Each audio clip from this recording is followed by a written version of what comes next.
going to say a couple of words just about the B4 project, which is something that Maggie, I and Julie are involved in. B4 is hosting this event today and tomorrow. By helping the black bee, we hope that we're helping honeybees in general. Maybe those free-living bees are not all black. They're very often hybridized. We know a lot of them are surviving. And you'll hear more about that in the next 2 days. We've got people who can bear good witness to that. About 14 years ago, I got a hive, found that some people in darkest Cornwall had Cornish black bees, and I thought that was more up my street, which were entirely different. And they were small, and they were kind and nice, and I thought, oh, that's very interesting. And I got involved with taking a deeper look, and we indeed found that Cornwall had some native bees that were quite Apis mellifera.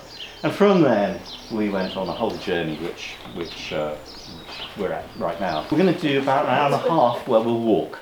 We've also got Matthew and Philippe who are hiking a log hive up a tree down the footpath, and then later on at 4 o'clock they'll be putting up a rocket hive up in this orchard here. Okay, so this is a permissiry footpath that goes down to the National Trust, and 20 years ago we put these cherries in. They're 2 local species, the Luscombe and Burkham on wild cherry rootstock. The big long 4-wheeler. The thing is, I showed you a high fertility wildflower meadow, that's in the garden, but you have to treat it differently. So you have to scythe it, take the stuff off, scythe it, take the stuff off. Right, so to the steep field. So here we have a hybrid primrose with the wrong flower, and here's a cowslip. There, I don't want any more honeybees. So my name's Bobby, and I'm a hedge layer here at Newton Farm. The main bit of wildlife diversity lives on the hedges and the edges. I'm really proud of this one, and the other one down there is an example of when you have something which is really old and overstood, you've got to kind of make it work the best you can. Some people will just go in and just go there, take their chainsaw, take it all down to the base level and say, I'll come back in 10 years. This is a wildflower meadow here on fertile land.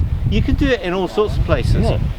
So we're gonna nip in. I'm going to show you the solar panels that are going up, and then we're going to go and see a little field that has sheep in it, just to show you how awful sheep are for a sward, because you'll see that there's a monoculture of just grass. Yeah, you can come closer if you like. Here, Matt, do you want to get the top one? Yeah. You know, a tree is wounded, it starts to release these organic compounds, volatile organic compounds, and it draws the bees in. The bees come in, chew all the insides, get rid of all the rot, and lay the propolis on the inside. And propolis is antifungal, antibacterial, so it helps the tree to heal. You know, what we've seen in the wild is just how much propolis bees will put into a nest. That's kind of what we're doing really, is just setting up a sort of proxy cavity. Time to time they move and almost between them.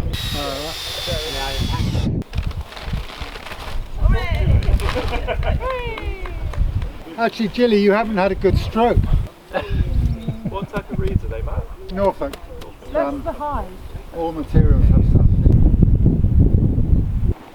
Hi, welcome. We were established about almost 14 years ago for the conservation of the dark European honeybee or black bee. We have for quite a while realised that actually there are bees out there which may not necessarily be strictly AMM, but we thought, well, maybe B4 should switch to that emphasis as well. We're now proposing that instead of the conservation of the black bee, we're thinking about the conservation of the honeybee as a general bee. If we go back just over a year, we were here, or upstairs anyway, and that was a symposium that was specifically thinking about the import of honeybees into the UK and going through the various arguments about why it's not a terribly good idea and so on. To introduce the rest of the day, something else that happened fairly recently was the International Union for the Conservation of Nature made a statement on wild honeybees. They came to the conclusion that wild western honeybee populations in the European Union are assessed as endangered. What they're saying is these bees are threatened in the natural environment. So my PhD was all about free living honeybee colonies. And by definition, these are colonies that are unmanaged, living in a nest site of their own choosing, and also referred to as wild or wild living, unmanaged or even feral. The MBU estimates there are around 250,000 managed honeybee colonies in the UK. So it's highly likely that free living colonies are a significant component of total colony numbers. This is especially the case in areas with high densities of veteran trees. And there's a total of 63 at 6 sites across southeast England. And I did find, more than this, but this was just the nest sites that I was monitoring. In the case of the honeybee, they have really quite specific nesting requirements. And I've shown that in most places, the density of suitable cavities probably exceeds that needed to house a free-living honeybee population, and that other factors like food availability are likely more important. Okay, nice to meet you all. My name's John Ellis. I'm from the University of Plymouth. As I said, I worked for a long time on bumblebees. More recently, with my colleague Mary Knight at Plymouth, we moved into working on honeybee systems. And I'm here to talk to you about our project, Shall Summer's Honey Breath Hold Out, the status of free-living honeybees in the southwest. It's now called free-living honeybees of the southwest. Points that are closer together are more genetically similar to one another.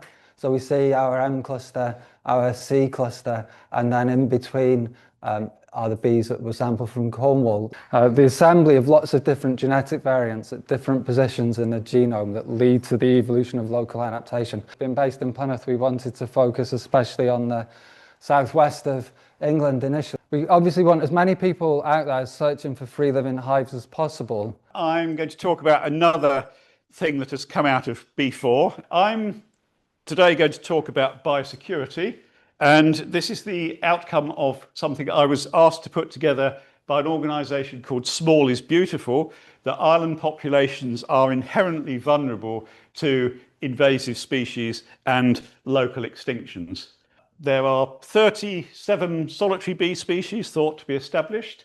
This insect fauna demonstrates that there are pathways for the movement of insects from the mainland or further abroad already existing. What we're looking at here is the C lineage in yellow, which is the Carniolan and Italian bees. The black is the M lineage, the Apis mellifera mellifera, and the blue is O. So you actually find that in buckfast bees.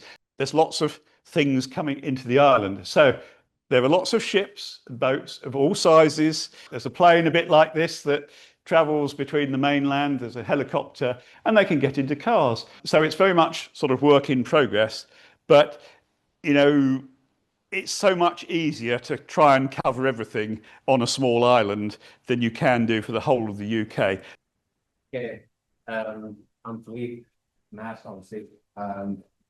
No fancy slides or data, because I think I speak for myself. I think with Matt as well, a lot of our lives have been about being out in the field, being out in the countryside, working with with local people, and seeing what's out there. There's another chap called Needham, and he wrote that the best bee for a local site is the local bee. Philippe and I there's quite a bit of crossover between us, because for the last, 15 years or so, or Philippe's case probably longer, and working in Africa, we've been studying just free-living bees and wild bees. And no one's really looking at what bees are like inside a hive and how they organise themselves, and how vital propolis is to bee health. The beehive's only been around, 1854, so something like that, with the Langstroth hive, and then foundation in about 1880. We've got to recognise that bees are capable of evolving themselves. We've got to inspire kids at 5 or below to just have an interest in nature.